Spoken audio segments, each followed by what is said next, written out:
এই বিশ্ব ভালোবাসা দিবস চালু করা হলো। 1993 সালের আগ পর্যন্ত বাংলাদেশে এটা চালু হয় নাই। আপনারা হিস্ট্রি ঘাটেন পড়েন। 1993 সালে ওই সময় একটা পত্রিকা ছিল, সম্ভবত তার নাম জয় জয় দিন। ওর একটা সম্পাদক ছিল, তার নাম হচ্ছে শফিক রহমান। অনলাইনে ঘাটেন, দেখেন পাবেন। এ লন্ডনে থাকতো, ওখানে পড়াশোনা করছে, ওখানকার কৃষ্টি কালচার শিখে এসে 1993 সালে প্রথম বাংলাদেশের মাটিতে এইভাবে ঢাকঢোল পিটায় এই বিশ্ব ভালোবাসা দিবস চালু করা হলো। এই যে ইয়াং জেনারেশন কেউই জানে না, এগুলা ছুটতেছে, একটার পিছনে ছুটতেছে। আমাদের ইয়াংদের মূল প্রবলেম এটা, একটা সামনে কিছু দেখলেই দৌড় দেওয়া শুরু করো। আজকে থেকে বহু বছর আগে, আমার কথাটা একটু শুনেন, বহু বছর আগে একটা ধর্মযাজক ছিল খ্রিস্টান। ওটা 270 সাল কি 90 সালের কথা, অনেক আগের কথা। ওখানে একটা সেন্ট বলে এরা, যে সেন্ট মার্টিন আপনারা বলেন, এটাও একটা ধর্মযাজকের নামেই। আপনারা তো অনেকে জানেনও না যে সেন্ট মার্টিন দিবসও আছে। সেন্ট মার্টিনও কিন্তু দিবস আছে। প্রত্যেক ধর্মযাজকের নামে পশ্চিমরা দিবস তৈরি করছে আর কি। সেন্ট মার্টিন দিবস কবে জানেন আপনারা? 11 নভেম্বর। কত তারিখ? 11 নভেম্বর। তা ওটা আবার পালন করতে যায় না। বললাম যে বলতে চাই না, তা বলে ফেললাম। তো প্রত্যেক সেন্টের নামে ওরা এরকম করে একটা দিবস বানায়, ওদেরকে স্মরণীয় করে রাখার জন্য। কথা বুঝতে পারছেন? আমরা কি কখন আবু বকর দিবস বানিয়েছি? ওমর দিবস বানিয়েছে? ইসলামে বদর দিবস বলে কিছু আছে? উহুদ দিবস আছে? মক্কা বিজয়ের দিনও কি আমরা বিজয় দিবস পালন করি? ইসলামে আছে ঈদ উল ফিতর, ঈদ উল আজহা। কি আছে? ঈদ উল ফিতর, ঈদ উল আজহা আছে। আমাদের আশুরা আছে, মুহররম আছে, ওখানে ইবাদত আছে। তারপরে আমাদের আরাফার দিনে সওমের ব্যাপার আছে, জিলহজে হজের ব্যাপার আছে, রমাদানের ব্যাপার আছে, এইগুলো আছে। আমরা কি নির্দিষ্ট করে কোনো দিনকে শুভ অশুভ এরকম ফিক্স করি? এই দিনটা শুভ, এই দিনটা অশুভ? নাউজুবিল্লাহ, এগুলো তো শিরক। এগুলো কি? তো ওই সাইন্টের নাম ছিল ভ্যালেন্টাইন। ও নিজে ছিল একজন চরিত্রহীন, ছোট ছোট মেয়েদেরকে ফুসলিয়ে ফাসলিয়ে বিছানায় নিত আর কি, এবং ওটাকে সে বৈধতা দেওয়ার চেষ্টা করত। ওদের জেনারেশন, ওদের প্রজন্ম তো এরকমই। দেখেন না আপনারা পশ্চিমে, ওদের ওখানে, ওদের তো ফ্রি সেক্সের দেশ। কি বলে? ফ্রি সেক্সের দেশ, মানে যে যার সাথে ইচ্ছা সেক্স করতে পারে। এখানে বৈবাহিক সম্পর্ক করে সেক্স করতে হবে জরুরি না। ওখানে যে যা, এটা বাক স্বাধীনতা, ওদের ব্যক্তি স্বাধীনতা। ইচ্ছা হলে একজন মদ খাইলো, গিয়ে রাত কাটাইলো, কোনো সমস্যা নাই।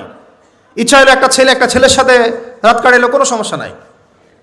নাউজুবিল্লাহ। ইচ্ছা হলো একটা হিজড়ার সাথে রাত কাটে, কোনো সমস্যা নাই। ইচ্ছা হলো, মানে কি বলবো, একটা ছেলে 5টা মেয়ের সাথে একসাথে জেনা করলো, তাও সমস্যা নাই। 5টা ছেলে মিলে একটা মেয়ের সাথে জেনা করলে কোনো সমস্যা নাই। এইগুলো আরো ভিডিও করে করে করে করে ইন্ডাস্ট্রি বানাইছে এরা। ওই ইন্ডাস্ট্রির নাম দিয়েছে পর্ন ইন্ডাস্ট্রি। কি ইন্ডাস্ট্রি? Porn industry. এগুলো যেগুলো অনলাইনে দেখানো হয়, এগুলো কোনোটা বাস্তব না, রিয়েল না। এগুলো শুটিং করা। এগুলো কি জাস্ট যেমন নাটক সিনেমা আপনারা দেখেন শুটিং করা, এগুলো কি বাস্তব? স্ক্রিপ্ট লেখা হয়, 10টা ক্যামেরা থাকে, লাইট ক্যামেরা অ্যাকশন, তারপর শুটিং শুরু হয়। ঠিক পর্ন ইন্ডাস্ট্রিটা এরকম একটা ইন্ডাস্ট্রি। এটা কোনো রিয়েল কিছু না। ওইটা সারা দুনিয়ার মানুষকে এরকম বেহায়াপনা নগ্নতা ছড়িয়ে দিয়ে ইন্টারনেটের মাধ্যমে প্রত্যেকটা দেশে দেশে পুরা দুনিয়া ছড়াই দিল। এই হলো এই সভ্যতা। ওই সভ্যতার এই ছিল সাইন্ট। সাইন্ট বলা হয় মানে সেন্ট, ধর্মযাজক। জেনা করতো, এর বৈধতা দেওয়ার চেষ্টা করতো। তো ওই সময়ে যে রাষ্ট্রপ্রধান ছিল, ওর নাম সম্ভবত ক্ল্যাডিয়াস না কি জানি হবে, আমার মনে নাই, অনেকদিন আগের পরে। মেবি দ্বিতীয় ক্ল্যাডিয়াস হতে পারে, নামটা ভুলও হতে পারে, দেখে নিয়েন চেক করে। তো এ আবার ছিল একটু সৎ। এ দেখছে না, এগুলো তো চলবে না, এরকম ধর্মের নাম দিয়ে আপনি মেয়েদের সাথে এরকম করবেন, কি বলে, নষ্টামি করবেন, এগুলো চলবে না। ওকে ধরে জেলখানায় ঢুকাইছে। জেলখানায় ঢুকানোর পরে একজন কারারক্ষী আছে, ওই কারারক্ষীর মেয়ে আবার অন্ধ, আর এ সাইন্ট আবার চিকিৎসকও ছিল, সে আবার ট্রিটমেন্টও করতো, চিকিৎসকও ছিল। তো সে চিকিৎসা করে করে ওই মেয়েটার চোখ কিছুটা ভালো করে দেয়। পরে ওই মেয়ের সাথেও আবার জেনায় লিপ্ত হয়। এরপরে একে ফাঁসি দেওয়া হয়। এরও প্রায় 200 বছর পরে, 400 মনে হয় 90 সাল কি 93 সালের দিকে এসে ওই পরের জেনারেশনের কোনো এক রাজা, ওর নামও ভুলে গেছে, এগুলো মনে রাখতেও চাই না, আসলে মনে রাখার বিষয়ও নয়। সে এসে ওই দিবসটাকে চালু করলো, যে সে একটা খুব বড় মস্ত প্রেমিক ছিল, মহাপুরুষ ছিল, মহাপ্রেমিক ছিল, তাকে স্মরণ করে রাখা উচিত, স্মরণীয় করে রাখা উচিত। ওই সময় থেকে এই যে 14 ফেব্রুয়ারি ভ্যালেন্টাইন্স ডে চালু হয়েছে। এরপরে ইউরোপের মধ্যে, শোনেন, ইউরোপের মধ্যে কয়েকটা দেশ ছাড়া কেউই এটাকে গ্রহণ করে নাই। ইতালিতে এই ঘটনাটা ঘটছে, স্বয়ং ফ্রান্সও এটা অনেক সময় গ্রহণ করে নাই। ফ্রান্সে 1779 সালের দিকে 1779 সালের দিকে ফ্রান্স সরকার এটাকে নিষিদ্ধ করছিল। ওরাই মানে নাই, অস্ট্রিয়া হাঙ্গেরি মানে নাই, জার্মানি মানে নাই। এরা বলছে এইসব নষ্টামি আবার দিবস পালন করার কি আছে। ওরা কিন্তু মুসলিম ছিল না, অমুসলিম, তারাই মানে নাই। তারপরে মধ্যপ্রাচ্যের অনেক কান্ট্রি তো মানেই নাই, পাকিস্তানও মানে নাই, ইন্দোনেশিয়াও এটা হারাম ব্যান করছে, অনেক কান্ট্রি এটাকে ব্যান করে দিচ্ছে। শুধু দুইটা কান্ট্রির কথা বলবো। কয়টা বলেন? দুইটা কান্ট্রি, যে দুইটা কান্ট্রি ফিলিস্তিনে ইসরায়েলের পক্ষে কাজ করেছে। কি মিল আছে এখানে আবার এটা একটা মিস্টেরিয়াস ব্যাপার। যেই দুইটা দেশের প্রত্যক্ষ তত্ত্বাবধানে ফিলিস্তিনের ভূখণ্ডে ইসরায়েলের মতো জারজ রাষ্ট্রের জন্ম হয়েছে, এখনো সাহায্য সহযোগিতা পেট্রোনাইজ করে যাচ্ছে, ওই দুইটা রাষ্ট্র এটাকে জিয়ে রাখছে। একটা নাম ব্রিটেন, ওই যে আপনারা লন্ডন যেতে চান যেখানে, আর একটা নাম হচ্ছে আমেরিকা। শুধুমাত্র ব্রিটেনই প্রতি বছর প্রায় 100 কোটি পাউন্ড খরচ করে এই দিবসটাকে জিয়ে রাখার জন্য এবং সারা বিশ্বটাকে ছড়ায় দেওয়ার জন্য।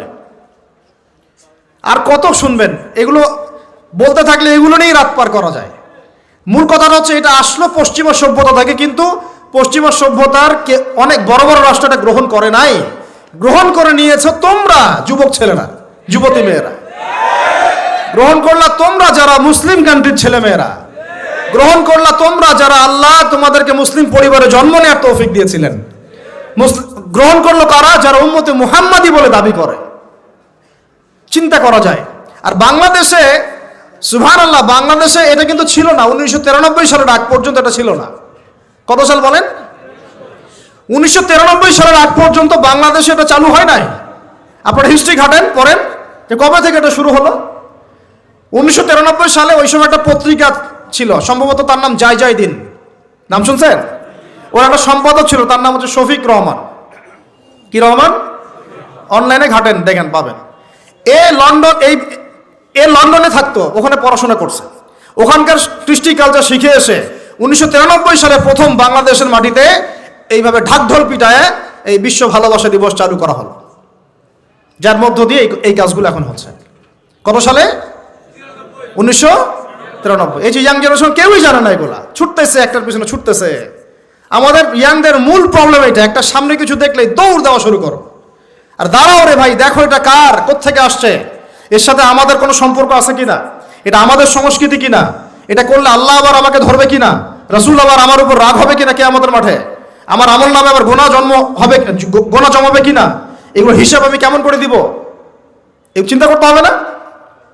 তুমি তো ভাই মুসলিম পরিবারের যুবক, মুসলিম পরিবারের যুবতী, তোমাদের দ্বারা তো আশা করা যায় না।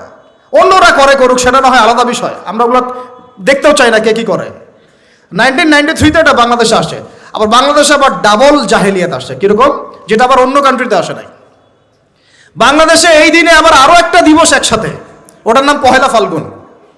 কি নাম বলেন? এই দুইটা মিলে এখন উদযাপন হবে কালকে থেকে। তো এই উদযাপন করতে আপনাদের সাগর পারে সব ভিড় জমায় ফেলছে, হোটেল সব বুকড, 3 গুণ 4 গুণ ভাড়া। মাশাআল্লাহ, আপনারাও তো যারা হোটেল মালিক আছেন এই সুযোগ লুফে নিচ্ছেন। হ্যাঁ, ব্যবসা বেশি হবে, তারপরে খাওয়া দাওয়ার হোটেলের প্রাইস বেশি হবে। শোনেন, একটা হারামকে কেন্দ্র করে যা কিছু অর্জন করবেন সব হারাম। একটা হারামকে কেন্দ্র করে যা কিছু অর্জন করবেন আপনি, সবই হারাম।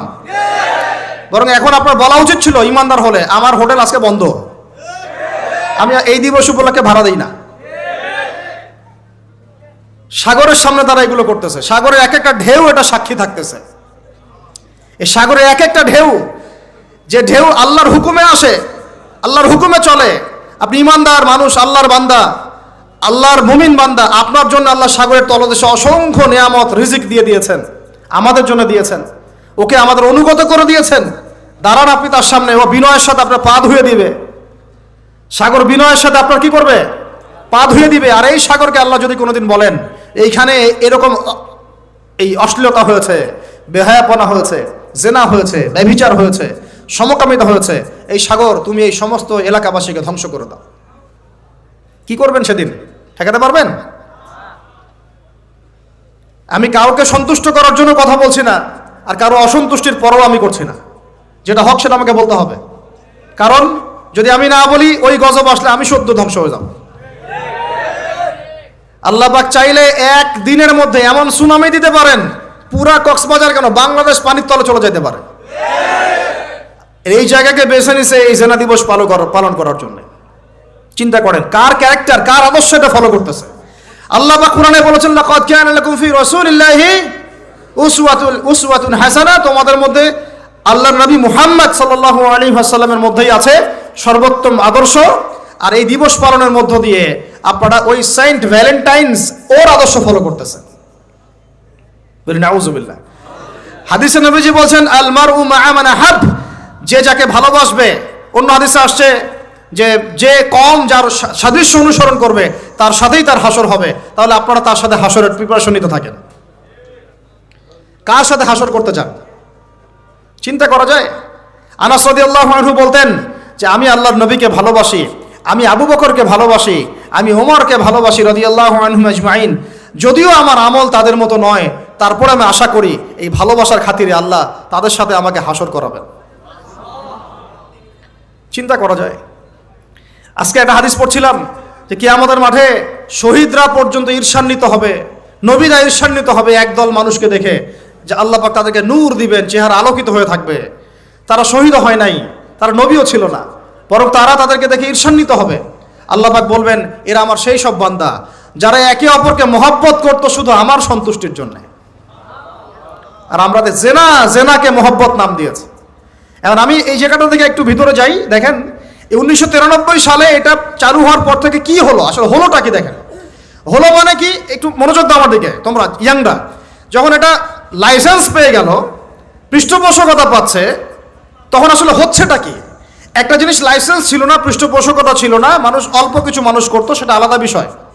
আর যখন একটা বিষয় মানে আপনি ঢাকঢোল পিটায় উদযাপন করতেছেন, তখন এটা একটা কি পেয়ে যায়, একটা আনুষ্ঠানিকতা পেয়ে যায়, একটা লিগালাইজড হয়ে যায় জিনিসটা। মনে হয় যে ওটাই মনে হয় করণীয়, ওটা যারা করছে না ওরাই মনে হয় ব্যাকডেটেড, এমন হয়ে যায় বিষয়টা।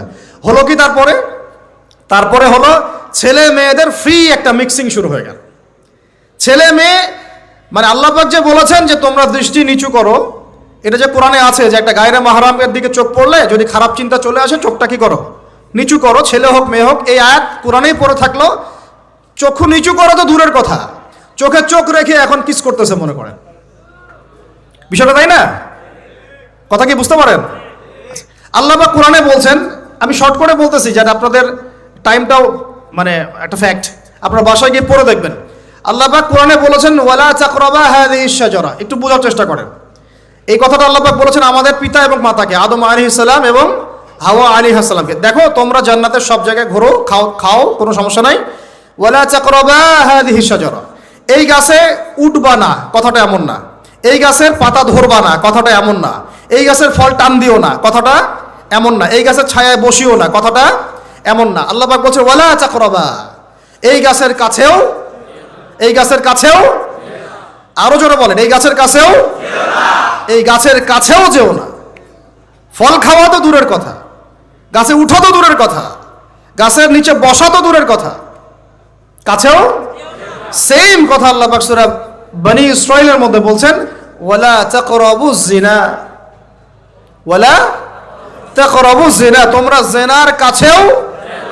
বলা হয় নাই যে তুমি দেখা সাক্ষাৎ করো না, ভ্যালেন্টাইন্স ডে পালন করো না তথাকথিত, তুমি ওর হাত ধরো না, তুমি ওর দিকে খারাপ নজরে তাকিও না, তুমি ওকে কিস করো না, তুমি সব করো কিন্তু মানে বিশেষ কাজটা করো না, তার সাথে অন্তরঙ্গ মিলিত হয়েও না, এগুলো বলা হয়নি।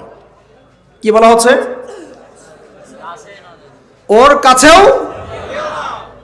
আর আমরা এখন কাছে যেও না আল্লাহ কোরআনে বলেছেন, আর সমাজ বলতেছে এটাই হলো কাছে আসার গল্প। এটা কি কাছে আসার? তাহলে কোরআন একদিকে যাচ্ছে, সুন্নাহ একদিকে যাচ্ছে, আপনার ইসলাম একদিকে যাচ্ছে, আল্লাহ একদিকে, রাসূল একদিকে, সমাজ। তাহলে নিঃসন্দেহে এই সমাজের উপর আল্লাহর বরকত নাজিল হবে, আল্লাহর রহমত আসবে। এটা বোঝার চেষ্টা করেন। এরপরে কি বেড়ে গেল, এখন দিবস পালন, আপনি তো পরিবারের পিতামাতাও মেনে নিচ্ছে যে আরে এটা তো ছেলে মেয়েরা এখন করেই, সমস্যা কি? ফ্রি মিক্সিং বেড়ে গেল, ফ্রি মিক্সিং বাড়া মানে জেনা বাড়া, এখন অবৈধ সম্পর্ক বেড়ে গেল, কেউ এটাকে জেনা মনেই করবে না। 500 টাকা 1000 টাকা দিয়ে জেনা করা যায় এক রাতের জন্য। জেনা হয়ে গেল সহজ, একদম সহজ। যেই জেনার কারণে সমাজে এমন মহামারী নেমে আসে, এমন রোগ নেমে আসে যেটা আগে কখনো ছিল না। করোনা তো কিছুই না, দেখেন সামনে আরো কি আসতেছে। ওটা তো কিছুই ছিল না, শুধুমাত্র জেনার কারণে, বেহায়াপনার কারণে, সমকামিতার কারণে আল্লাহ পাকের পক্ষ থেকে এমন এমন রোগ ব্যাধি আসে, বালা মুসিবত আসে, যা আগে কখনো পৃথিবীতে আসে নাই। তা আমাদের সবার প্রস্তুতি গ্রহণ করা উচিত। ভ্যাকসিন বানাইতে থাকেন এখন থেকেই। প্রস্তুতি মানে কি? প্রস্তুতি মানে ভ্যাকসিন। প্রস্তুতি মানে এটা নিবে না যে এগুলো থেকে আমরা দূরে থাকি, তওবা করে ফিরে আসি, এটা ওদের কাছে প্রস্তুতি না।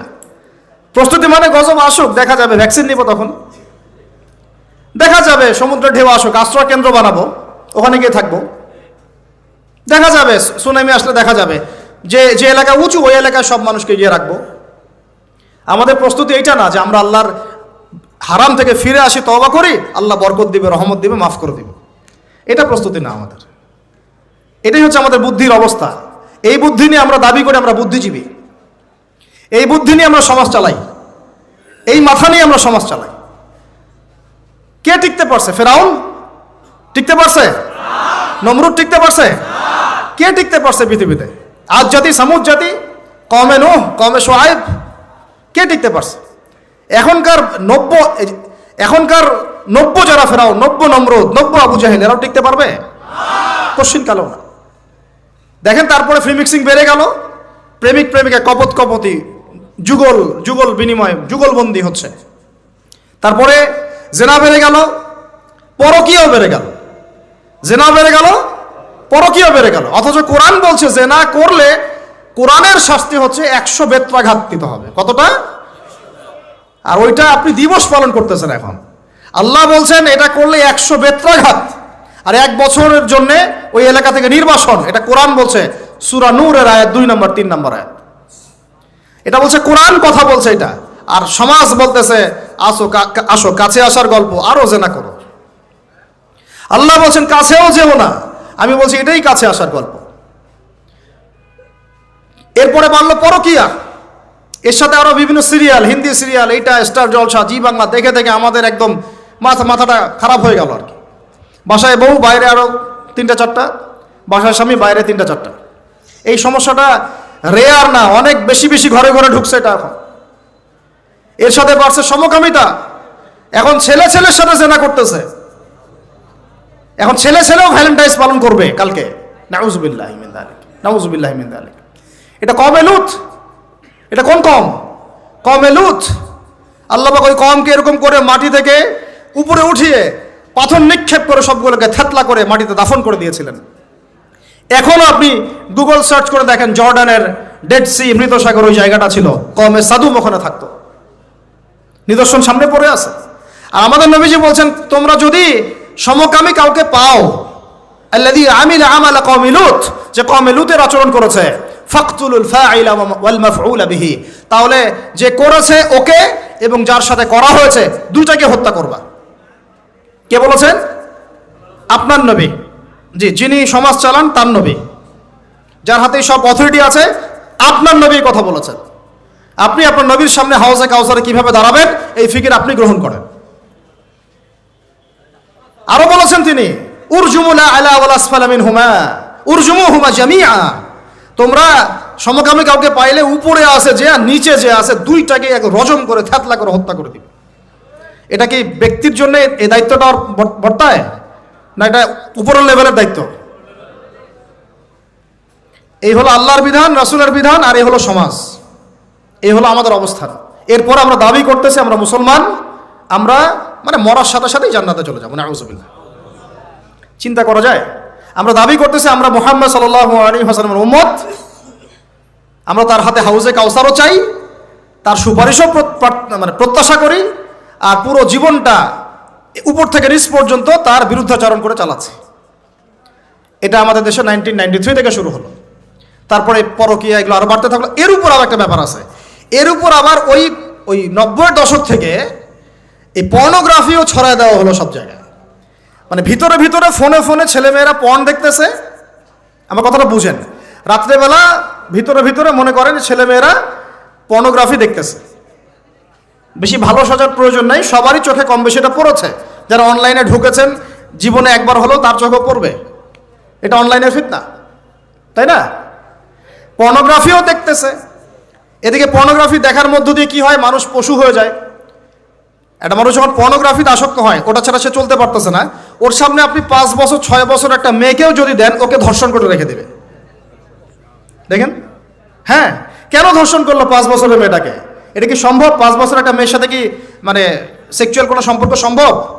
ও কিভাবে করতে পারলো? বিকজ পর্ন দেখে দেখে ওটা মাথাটা নষ্ট হয়ে গেছে।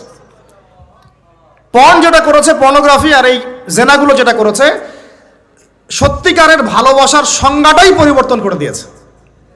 সত্যিকারের ভালোবাসা মানে হচ্ছে দায়িত্ব, রেসপন্সিবিলিটি, বিশ্বাস। ভালোবাসার মানুষ ভালো থাকে এটা চাওয়া, তার উপর আমার জিম্মেদারি আছে, তাকে ভালো রাখা। ভালোবাসা মানে কি? স্বার্থ ত্যাগ করে তার স্বার্থ দেখা, তাই না?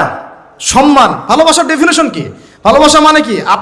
আমি আমার ওয়াইফকে ভালোবাসি, তার মানে কি আমি তার ইজ্জতের জিম্মাদার, তার দিকে চোখ তুলে কেউ খারাপ চোখে জাগাতে পারবে না। ভালোবাসি আমি তাকে, সে আমার, আমি তাকে অন্যের সামনে শো করতে পারবো না, সে আমার। ভালোবাসা মানে আমি তাকে বিশ্বাস করি, আমি তাকে কি করি? বিশ্বাস করি, তার প্রতি আমার আত্মবিশ্বাস আছে, কনফিডেন্স আছে। ভালোবাসা মানে আমি তাকে সম্মান করি, আমি তার সম্মান বুঝবো। তো পর্ন আর জেনা যেটা করলো, ভালোবাসার সংজ্ঞাটাই পরিবর্তন করে দিল। এরা ভালোবাসার সংজ্ঞা দিল, ভালোবাসা মানে হলো যৌনতা। ভালোবাসা মানে জাস্ট সেক্সুয়াল রিলেশনশিপ, আর কিচ্ছু না।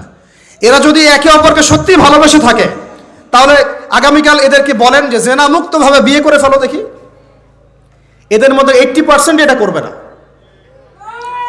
কারণ তাহলে ভালো ভালো যদি এতই বাসো, তা হাতটা ধরিও না তুমি। আল্লাহ পাক হাত ধরতে নিষেধ করছেন। তুমি পরিবারের মাধ্যমে প্রস্তাব পাঠাও, মোহর ফিক্স করো, করে বিয়ে করো। ভালোবাসো যদি, তাহলে তাকে নিয়ে সন্তুষ্ট থাকো, তার সম্মানবোধ রক্ষা করো, তার দায়িত্ব নাও। তার কি নিবা? দায়িত্ব নাও। ভালোবাসার ডেফিনেশন চেঞ্জ করেছে এরা। একটা মেয়েকে ভালো তুমি যদি বেশেই থাকো ছেলেটাকে, তাহলে তুমি তার সাথে কিভাবে এভাবে হারাম জেনায় লিপ্ত হতে পারলা? তোমার তো বলা উচিত ছিল যে আমি একজন মুসলিম মেয়ে, আমি এসব জেনাতে যাব না। আমাকে যদি আপনি পছন্দ করেই থাকেন, আমার বাবার কাছে প্রস্তাব পাঠান। সিম্পল। এরপর পরিবারের মাধ্যমে আহাদ হবে, তারপরে আমরা আক্ত হবে, সেখানে আমাদের মোহর থাকবে, সাক্ষী থাকবে, আল্লাহর কালিমা সাক্ষী রেখে আমরা বিয়ে করে ফেলব। এইগুলোর মধ্য দিয়ে ভালোবাসার ডেফিনেশন চেঞ্জ করে দেওয়া হলো। ভালোবাসার মানে যেটা ছিল সম্মান, ওটার নাম হয়ে গেল এখন যৌনতা। যৌনতা ছাড়া কোনো কিছুতে তারা এখন বিশ্বাসী না। এই হোটেলে যে যৌনতাগুলো হবে, আপনারা প্রত্যেক মালিকের জিম্মেদার, বহন করতে হবে আপনাদেরকে। ভাবতেছেন আমি তো ভাড়া দিছি, ও কি করে করুক ভিতরে, না, আপনিও দায়ী আছে, হিসাব আপনাকেও দেওয়া লাগবে। ও তো দিবেই, আপনাকেও দিতে হবে। যারা এটাকে পেট্রোনাইজ করেছে, যে চালু করেছে, ওকে নিয়ে আমি এখন চিন্তিত। এগুলো স্টাডি করতে গিয়ে জানি নামটা আমার মাথায় আসছে, আমার মানে কলিজাটাই কাঁপা শুরু করছে। একটা জিনিস হচ্ছে, আপনি একটা খারাপ কাজ নিজে করেন, মনে করেন নাউজুবিল্লাহ এক ভাই নিজে সুদ খায়, এটা তার ব্যক্তিগত পাপ, ঠিক আছে? এক ভাই ব্যক্তিগতভাবে গান শুনছে, ব্যক্তিগত পাপ। এক ভাই ব্যক্তিগতভাবে হয়তো কেউ নাউজুবিল্লাহ জেনা করেই ফেলছে, এটা তার কি? ব্যক্তিগত পাপ। আল্লাহর কাছে ইস্তেগফার করবে, তওবা করবে, আল্লাহ চাইলে মাফ করে দিবেন, পাপ গোপন করে দিবেন ইনশাআল্লাহ, তাই তো? এটা একটা সুরত। একটা সুরত কি? আমি সুদ নিজে খাইছি, আরো লক্ষ কোটি মানুষকে খাওয়াইছি। আমি জেনা নাউজুবিল্লাহ সে নিজে করছে, অন্য আরো লাখ লাখ মানুষ, যুবক যুবতীকে জেনাতে উৎসাহিত করতেছে। নিজে গান শুনছে, মানুষকে শোনাচ্ছে, নিজের মৃত্যুর পরেও সেই গান বাজতেছে। এটা হচ্ছে গুনাহে জারিয়া। এটা কি? গুনাহে জারিয়া। তাহলে একটা গুনাহ নিয়ে আদম আলাইহিস সালাম যদি এত বছর কান্নাকাটি করেন, ইব্রাহিম আলাইহিস সালাম কিয়ামতের মাঠে যদি বলেন আমি পারবো না সুপারিশ করতে, নূহ আলাইহিস সালাম যদি বলেন আমি পারবো না সুপারিশ করতে, ঈসা ইবনে মারিয়াম, মুসা আলাইহিস সালাম তারা পর্যন্ত বলবেন আমি আজকে আল্লাহ পাকের সাথে কথা বলার সাহস রাখি না। আর এই যারা গুনাহে জারিয়া চালু করে দিল, এদের কি অবস্থা হবে? কি অবস্থা হবে চিন্তা করেন। এভাবে ছড়ায় গেল ফ্রি মিক্সিং, ছড়ায় গেল ব্যভিচার, ছড়ায় গেল পর্নোগ্রাফি। এই পর্নোগ্রাফির মধ্য দিয়ে এরা আবার যখন পর্ন দেখে, বাইরে আবার স্কুল কলেজ বিশ্ববিদ্যালয়ে পড়াশোনা করে, ছেলে মেয়ে একসাথে পড়াশোনা করে না, বাসায় পর্ন দেখে, আবার সকালবেলা এসে স্কুল কলেজ বিশ্ববিদ্যালয় ছেলে মেয়ে একসাথে পড়াশোনা করে, তখন ওই যে পর্নোগ্রাফির যে পশুত্বটা এটা ওর মধ্যে থেকে গেল। একটা মেয়েকে সে এখন চাচ্ছে জাস্ট ওর সাথে একটা সেক্সুয়াল সম্পর্ক করার জন্য। মুখে অনেক কথা বলতে পারে, ভালোবাসি, জীবন দিয়ে দিব, এইটা সেইটা, হাবি যাবি, বিয়ে করব, আসো আগে করি, আসো আমরা যৌন সম্পর্ক আগে করি, পরে না হয় বিয়ে করে নিব। অনেক কথা বললেও মূল উদ্দেশ্যটা হচ্ছে তার ভোগ করা। মানে আপনাকে আল্লাহর বান্দা থেকে একজন ভোগবাদী পশুতে পরিণত করা হলো। আল্লাহর বান্দা থেকে ভোগবাদী পশুতে পরিণত করা হলো। এভাবে একটা পুরো জেনারেশন 1993 থেকে নিয়ে 2024 একটা পুরো জেনারেশনকেই নষ্ট করে দেওয়া হয়েছে। মাস্টার প্ল্যানটা দেখছেন? ওদের মাস্টার প্ল্যানটা দেখছেন কি কিভাবে 20 বছর ধরে একটা জেনারেশনকে নষ্ট করা যায়। আর আমরা যারা স্কুলে পড়তাম, কলেজে পড়তাম না, আমাদের সময় এগুলো হতো, তখন আমরাও এগুলো বুঝতাম না। আল্লাহ পাক আলহামদুলিল্লাহ আমাদেরকে এই জাহিলিয়াত থেকে বের হয়ে আসার তৌফিক দিয়েছেন। এই শুকরিয়াটা আমরা আদায় করে কিয়ামত পর্যন্ত শেষ করতে পারবো না। আর আমাদের দায়িত্ব অন্য ভাইদেরকে ফেরানো, বুঝানো, শেখানো, জানানো। ইনশাআল্লাহ আল্লাহ চান তো এই প্রজন্ম ফিরে আসবে ইনশাআল্লাহ। এই কথাগুলো সবার কাছে প্রচার করবেন। দেখেন তারপরে আরো আরো পরকীয়া তো বেড়ে গেলই, জেনা বেড়ে গেল, পরকীয়া বেড়ে গেল, সমকামিতাও বেড়ে গেল। এখন বলতেছে বাক স্বাধীনতা, একটা ছেলের সাথে সম্পর্ক করতেই পারে, নাউজুবিল্লাহ। সে বলছে ভালোবাসার আবার লিঙ্গ কি? কয়দিন আগে বলতো ভালোবাসার আবার ধর্ম কি, এখন বলছে ভালোবাসার আবার লিঙ্গ কি, নাউজুবিল্লাহ। ভালোবাসার কোনো লিঙ্গ নাই। তুই যে বেটা পৃথিবীতে আসলি, তুই কি ছেলে ছেলের মিলনের ফলে আসছিস? চিন্তা করেন তো কথাটা। ও যে এখন সমকামী হলো, এখন ওর বাবা মা নাই, ওকে আল্লাহ বাবা মার মাধ্যমে পৃথিবীতে পাঠান নাই। এই চিরায়ত আল্লাহর দেয়া সিস্টেমকে চেঞ্জ করে এখন ছেলেতে জেনা করা শুরু করতেছে, মেয়েতে জেনা করা শুরু করতেছে। বলতেছে ভালোবাসার আবার লিঙ্গ কি? কয়দিন আগে বলতেছিল ভালোবাসার আবার ধর্ম কি? মানে বৌদ্ধ, খ্রিস্টান, হিন্দু, মুসলমান সবাই একাকার হয়ে প্রেম করতেছে। আর একটা এজেন্ডা ভিতরে চলতেছে, আমি অনেকদিন খোলামেলা বলেছি, মুসলিম মেয়েদের ইজ্জত নেওয়ার একটা পায়তারা চলতেছে ভিতরে। মুসলিম মেয়েদেরকে ফুসলিয়ে ফাসলিয়ে প্রেমের ফাঁদে ফেলে ইজ্জত নষ্ট করে গরমে বাচ্চা দিয়ে চলে যাবে, এর নাম দিয়েছে লাভ জিহাদ। আপনারা এগুলো ঘাটাঘাটি করেন। মুসলিম মেয়েদেরকে খুব সতর্ক রাখবেন বাসায়। আপনার মেয়ে, আপনার বোন, আপনার স্ত্রী, এদেরকে খুবই সতর্ক রাখবেন। কোন অবস্থাতেই যেন এদেরকে এগুলো স্পর্শ করতে না পারে। একবার ইজ্জত চলে গেলে আর কোনোদিন ফিরে আসবে না ভাই। আরো তো কি বলতে গেলে তো এগুলো বললে শেষ করা যাচ্ছে না। এরপরে আবার আসছে এখন নতুন ফিতনা কি, যে না ভাই আমি মনে মনে ছেলে না, আমি মনে মনে আবার মেয়ে, নাউজুবিল্লাহ। বাইরে ছেলে, মনে মনে আবার মেয়ে। এরা আবার এখন কি করতেছে দেখতেই তো পারতেছেন কি হচ্ছে। এভাবে আরো একটা 10 বছর মেয়াদী পরিকল্পনা গ্রহণ করছে, 10 বছরে যেন বাংলাদেশে এদের সংখ্যা আরো বেড়ে যায়। 10 বছর, এই যে বললাম 1993 আগে যেমন জেনার হারটা একটু কম ছিল, কিছুটা হলেও কম ছিল, যতদিন থেকে এইসব দিবস পালন করা শুরু হলো জেনা বেড়ে গেল। ওই যে 20 বছর 25 বছরে এই জায়গায় আসলো। এখন যদি এইভাবে সমকামিতা, ট্রান্সজেন্ডার চলতে থাকে, আগামী 20 বছর পর কোন জেনারেশন আসবে আল্লাহ ভালো জানে। আর তখন এই বাংলাদেশের উপর কোন গজব আসতে পারে আল্লাহ পাক ভালো জানে। আল্লাহর গজব চলে আসলে কোনো ন্যাটো আর কোনো জাতিসংঘ আর কোনো পশ্চিমা সভ্যতা আর কোনো মিত্র রাষ্ট্র কেউই বাঁচাতে পারবে না, কেউ না। এই সহজ কথাটা আমরা বুঝতে চেষ্টা করতেছি না। আল্লাহ পাক আমাদেরকে তওবা করে ফিরে আসার তৌফিক দান করেন।